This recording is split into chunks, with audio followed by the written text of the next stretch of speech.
Library. We're very excited to have you here and to have Gerald and Professor Denver here to the talk. Gerald will introduce Professor Denver for the rest of the program. Thank you for coming. Oh, there'll be evaluation sheets over here at the end if you can help fill us out. Hello, good evening. My name is Jerry Hirata, and I'm the president of the Kauai Social Zen Temple, Hanapete. I met Dr. Denver in 2016 because here was this person, this professor, who was studying Bodhi trees.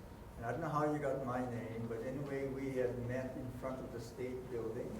And if any of you know, there is a Bodhi tree right in front of the state building. But that's how I met Dr. Denver. He visited our temple in Hanapete because we have a huge Bodhi tree there. And I know some of the history of our Bodhi tree at our temple, and just from records and temple records and what was passed down. But I think today, we'll find a very interesting take on the science, maybe of the Bodhi tree, and whether or not that tree that is growing in our temple yard has some maybe like sort of connection. If you're a Buddhist, you're familiar with a Bodhi tree, you know, like a symbol of enlightenment and wisdom. So anyway, I would like to introduce Dr. D. Denver, a professor of integrative biology at Oregon State University. And I told him, you know, when would be a good time for you to come back? And I said, come when we have our big summer Obon festival, which is happening this week. I said, that might be a good time if you have this interest between biology, Buddhism, and so forth and so on. So Dr. Denver, and then he brought along two of his graduate students, and they are Jasleen Crowley, okay, there. I forgot who was the one that really studying Bodhi tree. You were the one, yes.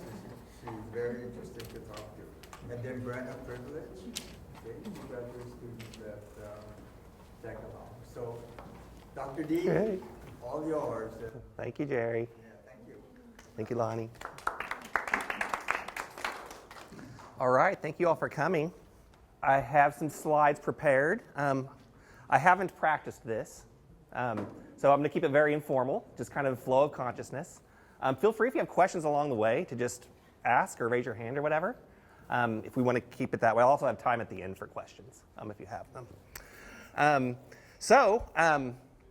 Let's see here. I'm going to start with some gratitude. Let me see if I remember how to do this.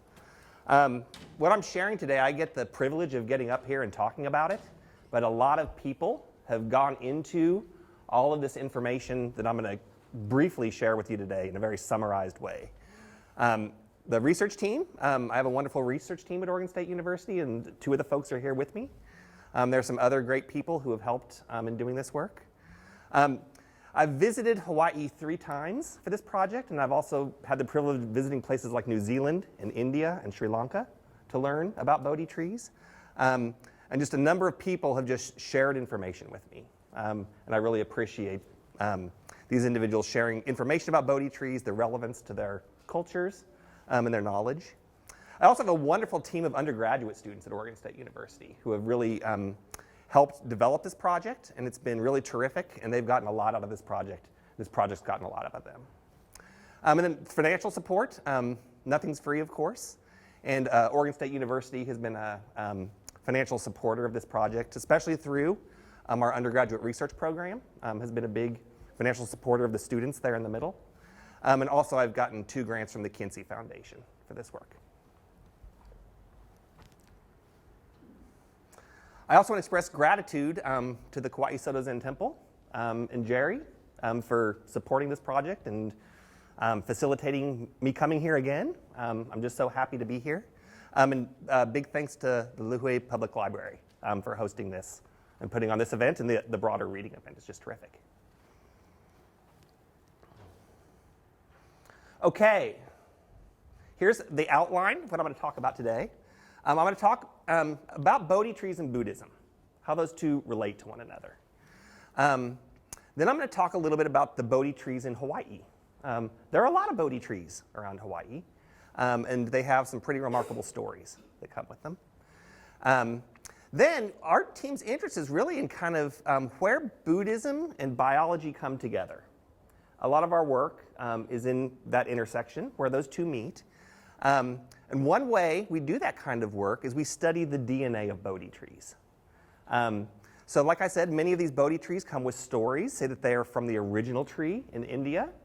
And some of those stories have a lot of good sort of history underneath them, a lot of confidence. Others, just kind of, someone says it in an email. So can you assess, whether these things might be true or not? We've taken a genetic approach to see if we can investigate some of these questions. Then I'll just talk a little bit about some of our new research directions. The relationship between Bodhi trees and a partner wasp that's involved in its pollination. Some of the ecological impacts in places that aren't part of its native range. A little bit about our interests in biology and Buddhism in general, and then time for questions. Okay? Also, you'll see Bodhi trees referred to by a number of different names through this talk, okay? Because I'm sharing primary resources, and this tree goes by many names. You typically hear Bodhi trees the most. You also hear bow trees, people trees, spelled two ways, and then the scientific Latin name is Ficus religiosa. Okay? So, where to begin? Probably with the enlightenment of the Buddha. Certainly Bodhi trees, Ficus religiosa, existed before that moment. But this is where I think the history of the Bodhi tree certainly takes a big turn. So this is, in the historical records, the Buddha had his enlightenment experience under a Bodhi tree in what is today called Bodh Gaya, India, about 2,600 years ago. Okay? And so what is the evidence for this? Why do we believe this? What I'm showing here is a passage from a sutra. So sutras are the written records of the Buddha's teachings. And this is from the Pali Canon, written in Sri Lanka nearly 2,000 years ago. Okay? And I'm just going to read part of it here. It's the Udana Sutra. I have heard that on one occasion, the Blessed One, which is the Buddha, was staying at Uruvela on the bank of the Naranjara River at the root of the Bodhi tree, the tree of awakening, newly awakened. And on that occasion, he sat at the root of the Bodhi tree for 7 days in one session, sensitive to the bliss of release. Okay? So this is one place in Buddhist Sutra where you see direct reference to the Bodhi tree. You see it in a number of other places too, throughout Sutra. In Buddhist art, you see clear pictures of Bodhi tree leaves. Okay? Also, if you want to learn more about the story of the Buddha's life story, my favorite resource for this is a documentary called The Buddha, which was a 2010 PBS documentary that's free. You can find that online for free. I think it's really terrific. Okay, so now what I'm going to do, the Buddha became enlightened under a Bodhi tree in Bodh Gaya, India, 2,600 years ago. Then what happened? Okay? And this is a little bit about what has happened at that tree site in Bodh Gaya over the last 2,600 years. Okay? So the picture I'm showing you there now is the Bodhi tree currently at that site. Okay? So I had the fortune to visit this place in 2019, and there's a Bodhi tree there. Okay? Now you might be asking the question, is that the same Bodhi tree? Okay? And I think the answer is kind of yes and no, as we'll see. All right? And so what I have here is just an excerpt. It's amazing what's on the internet these days. From a book written by Major General Sir Alexander Cunningham in 1892. So he was a British archaeologist who visited Bodh Gaya, and this is our sort of most recent sort of historical records of the status of the Bodhi tree. Okay? But he also references a pilgrim from China named Huan Thong. Okay? So this is a pilgrim from China who visited the Bodhi tree in the 6th century and talked about it in his records and wrote those down. Okay? And so this is where we get some of our first information about the Bodhi tree, and it seems to be okay. But there's I won't go through the details of it, all kinds of history of people attacking the Bodhi tree. Okay? There was the first Buddhist emperor Asoka. Before he became a Buddhist, he attacked the tree. But then later became Buddhist. Became, in fact, one of the biggest proponents of Buddhism in its history. Later on, his wife became jealous of his relationship with the tree once he became a Buddhist, and she tried to kill the tree. Okay? Later, centuries later, there's centuries of history here. Centuries later, there was a big opponent of Buddhism who really burned it, tried to just scorch the earth. But remarkably, every time the Bodhi tree grows back. Okay? And that's one thing you will see about these Bodhi trees is they're very resilient. They will grow back and weather quite a bit. Now, who knows? This is from many centuries ago. The extent to which this is true, we could speculate about. Okay? So here's a passage. The situation, most recently, December 1862, I found the tree very much destroyed. This is Alexander Cunningham talking. And he visited a number of times in the late 1800s, and in 1876 saw that it was completely dead. Whatever tree was there had completely died. But, as you see down here, many seeds, however, had been collected, and young scions of the parent tree were already in existence to take its place. And so Alexander Cunningham planted a seedling there. Who knows the origin of that tree, okay? And it grew into what's there today, okay? You might have noticed behind the Bodhi tree there's a remarkable temple. You can just see a little bit. This was the Mahabodhi temple at Bodh Gaya that has undergone many rounds of construction. Ashoka started it. And you can see in the 1870s, it was in a very sort of worn down state. Buddhism kind of left India in the 1300s, and so there wasn't really motivation to upkeep the Mahabodhi temple. Later on, a Sri Lankan activist and Buddhist and scientist, Anagarika Dharmapala, really wanted to restore this place. Okay? And it became one of his big life missions to return Bodh Gaya to Buddhism. Okay? And so he went around the world seeking funds and support for this mission. We'll see more about him later. But you'll see the picture of it today, 2019.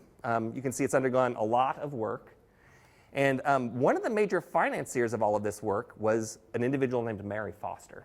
That some of you might know a little bit, but I'm going to talk a little bit more about her later. Okay? Hawaii has played a big role in the restoration of Buddhism in India. Okay, so I'm going back in time now. We're back to the time of the Buddha, all right, around 500 BC. And early on, a practice started of sharing seedlings. Okay, as Buddhism spread, there became a practice of sharing a seedling to a new location where it might move. And one of the earliest records in Sutra is when two of the Buddhist students, Ananda and Madhyayana, arranged for a seedling of the original Bodhi tree to go to another place called the Jetavana Monastery. And this is where the Buddha hung out during monsoon season to give teachings. Okay, they thought the Buddha's spending a lot of his time here. A lot of students come to see him here. We should plant a sapling of that Bodhi tree over here as well. And so this started really a common practice that as people would visit a new place, take Buddhism to a new place, they would also bring a sapling of that original Bodhi tree with them. So if you think about this, it's pretty remarkable. This gives an opportunity that as Buddhism spreads, there's a living representative of it following, a living tree following Buddhism as it spreads around the world. And this is the tree currently at Jetavana, which we think is not the one that was originally there. Another rather famous donation event is when Buddhism arrived in Sri Lanka, so the island nation just to the south of India. And Sanghamitta, she was the daughter of King Ashoka that I mentioned earlier.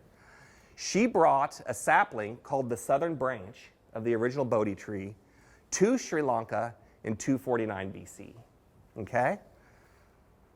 The king of Sri Lanka received it and planted it in Anuradhapura, Sri Lanka, and it is still there today. So this is the oldest known tree with a historical date on the planet. It was planted, you can see 249 BC, and the stories go, that is still there. That is the same tree today.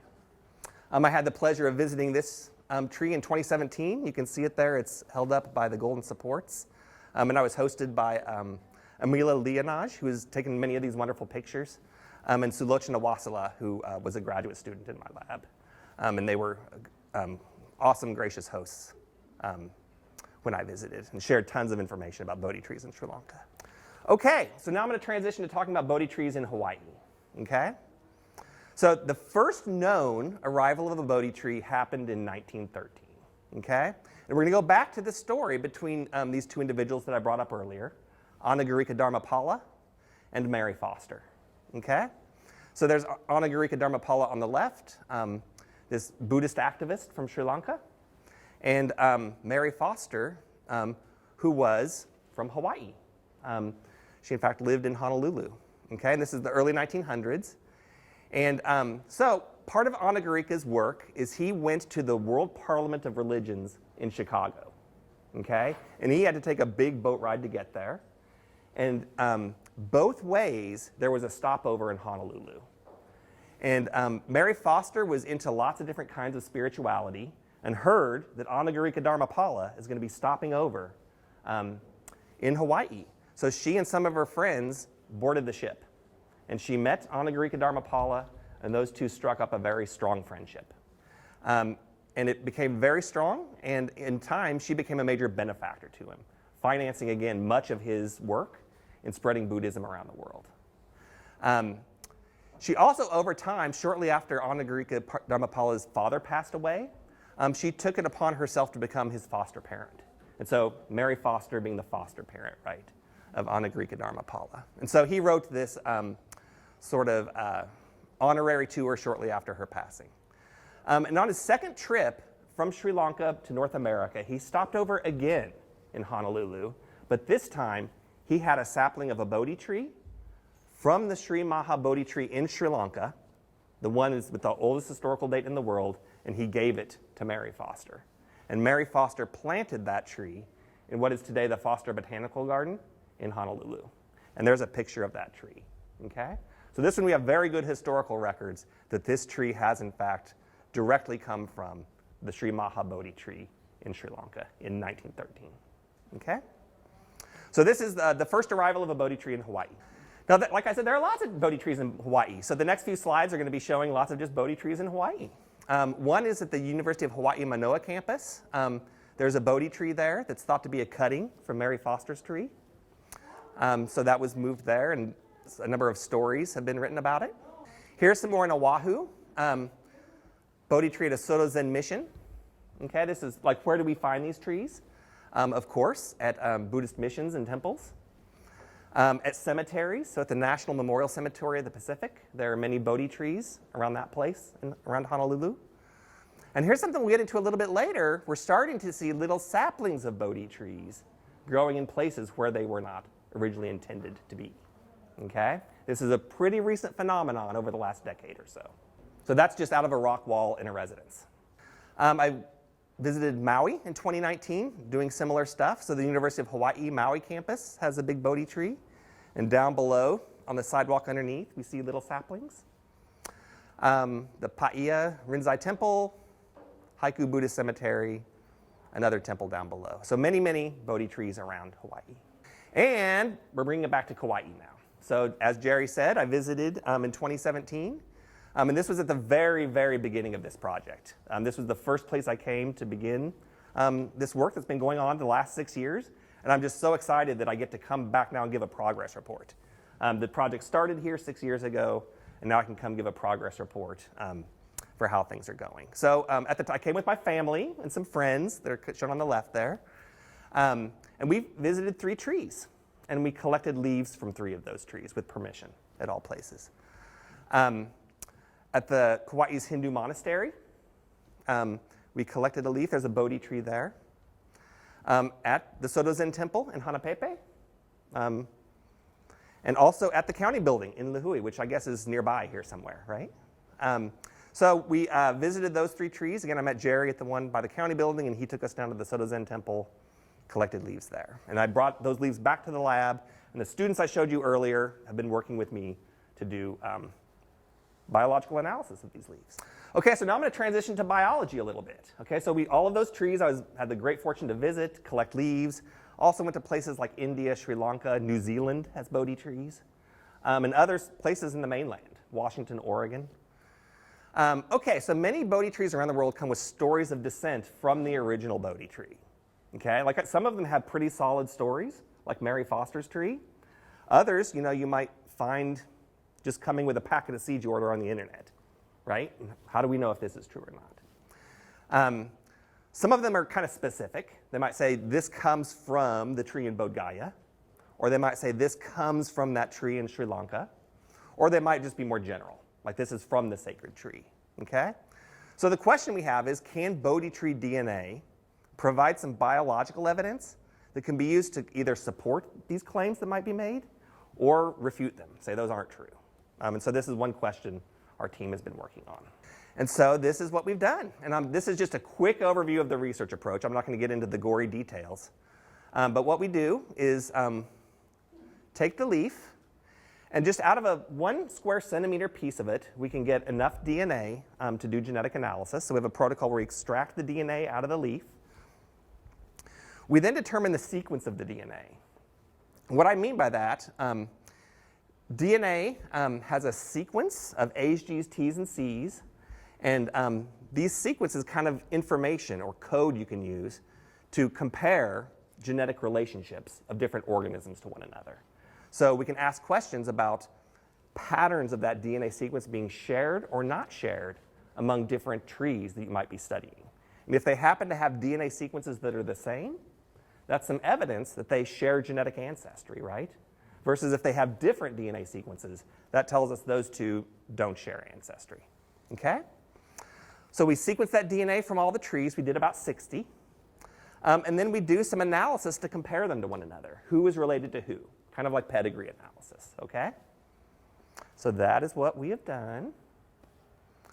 And it has been a big we, but there's been one individual who's played a really prominent role in this. Sushavita, we call her Subi Pal, recently got her master's degree with us at Oregon State University. And this was her master's thesis. And she just finished up. And she produced this wonderful data, a tree of a tree. So this is an evolutionary tree of our Bodhi trees, all right? And I'm not going to go into the details, but we identified 3 major genetic groups, okay? 3 major genetic groups of Bodhi trees.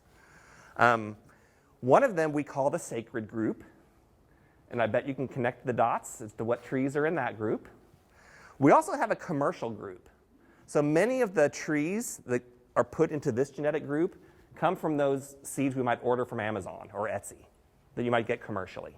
Many of those appear in this red commercial group.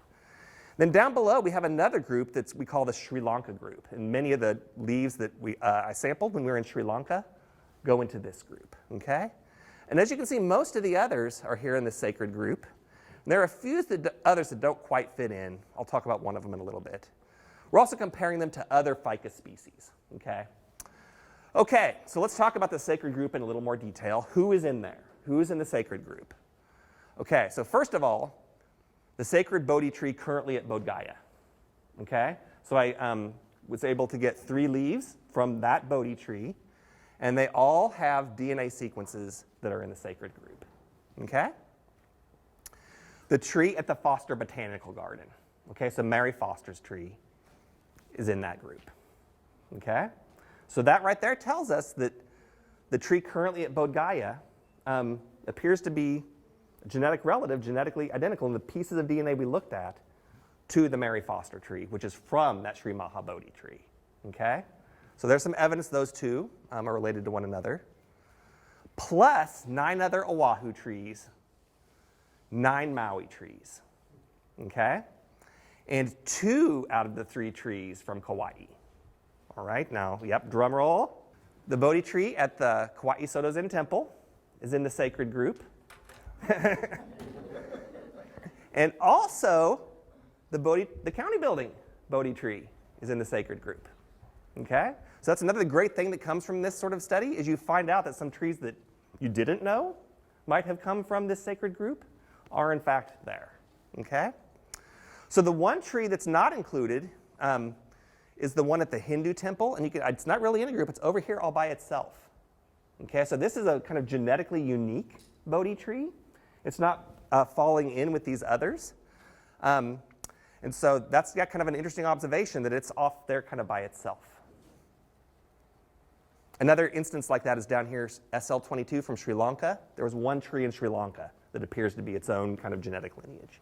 Okay, so that was our research question. Can Bodhi Tree DNA provide biological evidence to support or refute these claims? Yes, it can. It can. So our analysis provided 9 of those trees of the 60 we studied had some kind of claim to have come from either the Bodh Gaya tree, the Sri Lanka tree, or some other kind of claim. And in fact, this is surprising to me. 9 out of 9, all of them were in that sacred group. Okay? So they all sort of support one another in that way, right? So now I'm going to transition. That's the work that's been done. That was Subi's master's thesis, and actually one side project I have while I'm here is working to get that published. We're going to publish that in a scientific journal. Now we have more, I think there are many, many interesting questions about Bodhi trees and about the relationship between Buddhism and science. And this will be briefer and a little more open-ended, okay? So I was shared with you, sometimes we're seeing these little seedlings showing up in places, right? And here in Hawaii in particular, people might have some concerns about that, right? This is a tree from Southeast Asia. So it's, we kind of see it as some sort of a big sort of conflict in some ways, right? It has an enormous spiritual value to people, but also there's potential conservation concerns, okay? So we're studying the symbiosis and ecological impacts of F. religiosa in Hawaii and other places outside of its native range. So one big factor in its potential for being invasive is whether or not its partner wasp, pollinator wasp, is there with it, okay? So with figs, it's a really interesting, a classic study system in symbiosis is this fig-wasp pollinator mutualism. They rely on one another for their existence.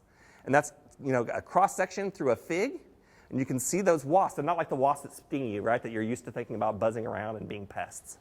You might think these are other kinds of pests, I don't know. But they're these little wasps that live inside the fig, and they're involved in its pollination. Okay, they're very specially adapted to this. And so in 2007, the wasps arrived in Hawaii. So from 1913 to 2007 is the first record. People weren't too concerned about Bodhi trees because you might plant them in one place. The pollinator wasp isn't here. So there's, not much chance of them spreading very much. But in 2007, started being reports of them arriving. And this is from the Kauai Invasive Species Committee, have identified this as an issue to talk about, okay? And so we have, as introduced earlier, Jazz Lee is going to be studying this for her dissertation work in the years ahead. And so we'll do some work and see what's going on there. And it started, in fact, yesterday we did some of this. Yep. Are Bodhi trees a type of fig? Yes. Yep, they're ficus, they're figs. Yep, thank you. I should have clarified that. Do they produce fruit? They do. They're tiny little fig fruits. They're not like the big figs you see in the store. They're much smaller. Edible? We ate some yesterday. I don't know that you could sell them in a store, but we're still here. So this is a picture of the specific pollinator wasp, and it appears that it's here in Hawaii. And so you're starting to see them, and the seeds spreading like this. We're also really broadly, so this is an example of kind of Buddhism and biology coming together, and it's a very sort of biological thing that we're doing. But we're also kind of interested in the philosophical overlaps, the kind of way of thinking overlaps. And this is one thing that I think is really striking is, they're, in my view, really highly compatible traditions and worldviews. And I think many people do see that, and might think that's kind of no big deal. But when I kind of came across this, it was rather striking to me and unexpected. And there are a number of ways. Both think about impermanence quite a bit. So in biology and evolutionary biology, we think about, for example, species changing over time into one form into another, or DNA changing through time. And impermanence is just a real central feature of Buddhist teachings. And so I really see those going hand in hand. Also, just thinking in terms of cause and effect. They have different particular ways that they frame it and talk about it. But cause and effect's a big deal in both traditions. And so I think that's a really interesting area of overlap between these two worldviews. Another thing, we're really inspired by one, I think, really overlooked but remarkable Buddhist biologist named Minakata Kumagusu, who lived in Japan, and he just did enormous amounts of amazing work and diverse work. Folklorist, naturalist, philosopher, and he discovered nearly 100 species of fungi and slime molds throughout his career. And he's kind of just now starting to become rediscovered. And in Japan, they just, in the last decade or so, made a museum to him. And so I think he's the individual on the far right there. And those are two of his research assistants in Japan, going up into the mountains to collect some fungi. And Brenna is studying fungi as well. So we're moving into some fungi systems that kind of intersect with biology and Buddhism. Okay, I'm coming to the end. So if you want to learn more about all of this, feel free to talk to us after the talk right here. I think the library closes at 7, but I'd be happy to talk with folks. We're also going to be there in the exhibit hall for the Bonn event. Okay, and so we've prepared some displays and things like that. And I encourage you all to come and learn a little bit more about what we're up to and what we're thinking. And last, I wrote a book about this stuff, and I'm going to donate one to the library here, and I'm going to give one to Jerry. So feel free to check those out, and you can, if you can find it on Amazon, Barnes & Noble, and other places. All right? I think that's what I got. It is. Okay. Thank you very much for listening. I appreciate it. I appreciate you all being here. I have a question. Go for it. Not really a question, a statement. I can't wait to change my interpretive sign that I put on the Bodhi tree. Because you told me, I remember, you said that if your Bodhi tree came from Ceylon, there's a high likelihood that it could be traced back to India. Yeah, And but I kept on telling the story to people. yeah, it's lots happened in 6 years. Evidence, yeah, I have the evidence. Yeah, it's pretty clear evidence. Clear evidence. Yeah. Yeah. How common is the Bodhi tree in its native range in India? Is it like all over the place? That's a terrific question. So it is widely distributed in Southeast Asia, so it kind of goes from Pakistan to Vietnam, is its sort of major range. Further south, it's denser. So when I was in Sri Lanka, it was everywhere. Now, of course, my visit was very biased because I was going to places like Bodh Gaya, right? And so, of course, there are just Bodhi trees everywhere there. I didn't get to see many other parts of India. But it is rather prominent, but alongside with other fig species, many figs. There are many, many thousands of fig species. But it's really prominent. But again, I was visiting major Buddhist sites of pilgrimage. So I think it might have been a little more common than in other places. Oh. Yeah? Is there a difference between the genus of the Bodhi tree and the regular ficus tree? Are they both the same? I'm not understanding that connection. Yeah, that's a good question. So ficus is the name of the genus that people say fig.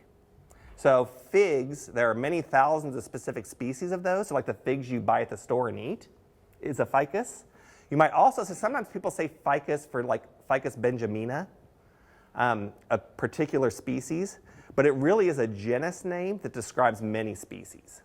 And Ficus religiosa is one of those species. And it's the one that has those leaves shaped like that with the long tapered tip. Is it fruit? Yes. Is the Bodhi tree fruit? Yes. Is it like a fig? It's a fig, but it's a tiny little fig. It's not like the big figs you see in this. Does it taste the same? No. It didn't taste like much, is what I would say. I don't know, Brenna, Jazz, what do you think? Seedy. Seedy. Yeah. What do they use Bodhi trees for besides the religious ones? Oh, I should have included. So Bodhi trees also have medicinal value. So they're in traditional Chinese and other Asian medicines. They're used for anti-diabetics, to salve wounds, and there are lots and lots of applications. I think that's a really interesting and rich area that needs further. The leaves. Did you have a question? Yeah, so I was just wondering if you said that the wasp or its main pollinator might be or is here. Do you think that could mean there might be hybridization between Ficus religiosa and other closely related types of genus or genera? That's a really, really, really good question. So that's a big area of active interest right now, is hybridizations between different ficus, and how wasps may be being a little more prone to interacting with more species than we think. We tend to think of them as single wasp, single fig, but that's not as true as we think.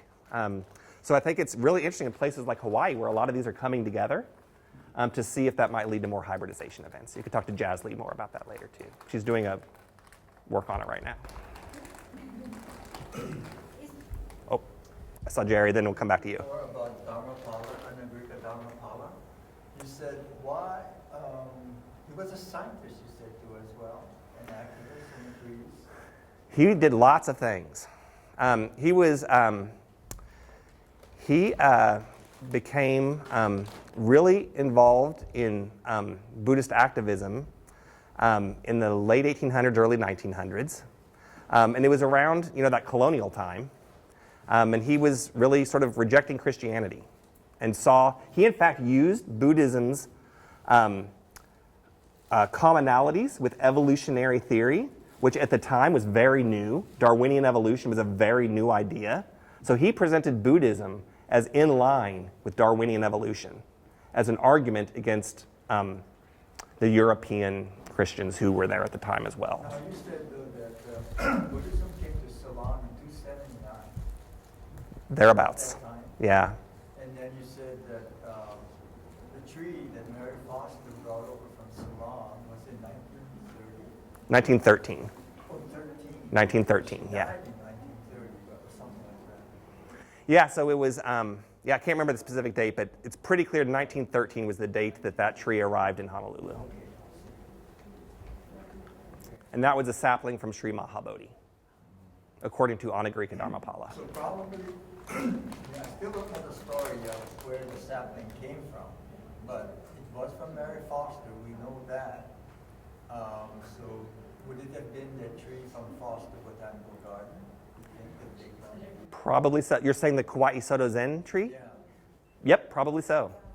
That tree is given saplings for a number of these other temples too, so that would make perfect sense. There was another temple, our sister temple, Reverend Jiko Nakade, that you did have on that list and where you went.